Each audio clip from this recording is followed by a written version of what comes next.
কয়েকদিন আগে ছাত্রদলের চাঁদাবাজির ভিডিও দেখেছিলাম না আপনাদেরকে, বড় প্রজেক্টরে। তো ওইটার আগুন যে কই কই গিয়ে পৌঁছাইছে তার প্রমাণ আজকে সকাল থেকে দেখা শুরু করলাম।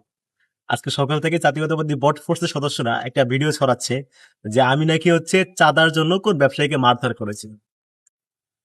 হ্যাঁ, ছেলেটা আমিই ছিলাম, থাপ্পড়টা আমিই দিয়েছি। কিন্তু কেন দিয়েছি? চাঁদাবাজি করার জন্য? আমি করবো চাঁদাবাজি? ব্যাপার হচ্ছে, ওই দিনে আমাদের জগন্নাথ বিশ্ববিদ্যালয় কেন্দ্রীয় ছাত্র সংসদ যকসুর যিনি আন্তর্জাতিক সম্পাদক আমাদের নৌসিন আপু, উনি সায়েন্স ল্যাব থেকে রিক্সা করে যাচ্ছিলেন।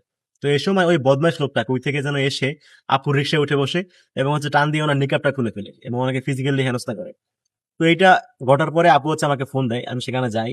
তো তাকে জিজ্ঞেস করলাম যে এই কাজ আপনি কেন করেছেন। সে আমাকে বলে কি জানেন?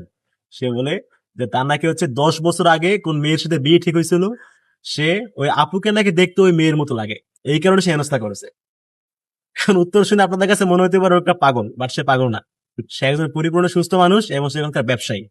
অর্থাৎ সে জেনে বুঝে কাজটা করেছে শুধুমাত্র হেনস্থা করার জন্য। তো একজন নারী হেনস্থাকারীকে আমি কি করব? অবশ্যই আইনের হাতে তুলে দেবো। তো আমি ঠিক সেম কাজটাই করেছি। তাকে আমরা তখন পাকড়াও করে নিয়মবাগের থানায় নিয়ে যাই এবং সেখানে আপু গিয়েছেন, আমরা গিয়ে তার বিরুদ্ধে অভিযোগ দায়ের করে আসি। এখন কথা হচ্ছে, একজন নারী হেরেজার সে যখন ধরা পড়ে যাবে, তখন সে তো আর নিজে ইচ্ছায় থানায় যাবে না। আর তাকে তো আমি চুম্মা দিয়ে থানায় নিয়ে যেতে পারবো না, তাকে তো অবশ্যই আমার বল প্রয়োগ করে নিতে হবে। তো আমি তাকে সিচুয়েশনের কারণে বল প্রয়োগ করে থানায় নিয়ে যেতে গিয়ে আমার 2টা থাপ্পড় দিতে হয়েছে। এখন এই বিষয়টাকে ছাত্রদল ফ্রেমিং করছে যে আমি নাকি চাঁদাবাজি করার জন্য ব্যবসায়ীকে মারধর করেছি। আরে ভাই, চাঁদাবাজি করস তোরা, তোরা রাস্তাঘাটে চাঁদাবাজি করস, উদ্যানে গিয়ে ছিনতাই করস। এগুলো তো আমরা করি না ভাই, এগুলো তো আমাদের কাজ না।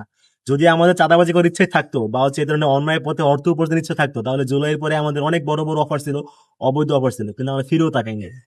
যদি ফিরে তাকাইতাম তাহলে আজকে আমাদের অন্যান্য জুলাই ব্যবসায়ীদের মতো আমাদের আঙুল ফুলে কলা গাছ হইতো, কিন্তু এগুলো আমরা করি না, এগুলো আমরা করবো না।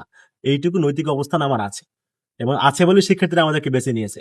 এখন কথা আহ আপনি যখন কোনো একটা অন্যায়ের প্রতিবাদ করবেন, তখন আপনাকে থামাই দেওয়ার জন্য আপনার চরিত্র হননের পথটাই বেছে নেয় সে অন্যায়কারীরা।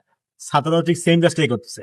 এখন আমার দুঃখ ঢাকা বিশ্ববিদ্যালয়ের ছাত্রদল, যাদেরকে মনে করা হয় ছাত্রদলের সবচাইতে শক্তিশালী ইউনিট বুদ্ধিবৃত্তিক জায়গায়, কিন্তু আমরা দেখতে পেলাম তাদের কাজকর্ম ঠিক গ্রামের সেই তথাকথিত গতানুগতিক ছাত্রদল যারা আছে, তাদের ধারাবাহিকতায় তারাও সেম কাজটাই করতেছে, যে একটা দুর্বল স্ক্রিপ্ট আন্দাজ এটা দিয়ে তারা প্রপাগান্ডা ছড়াচ্ছে। আরে ভাই, তোরা টাকা পয়সা ছাত্র দল, তোরা উন্নত ছাত্র দল, তোরা প্রপাগান্ডা ছড়াবে আর উন্নত স্টাইলে, আরো উন্নত স্ক্রিপ্ট রেডি করে। তা না কিসব 2 নাম্বার স্ক্রিপ্ট নিয়ে এসে আমাদেরকে প্রপাগান্ডা ছড়ায়, এটা তো হইতেছে না ভাই।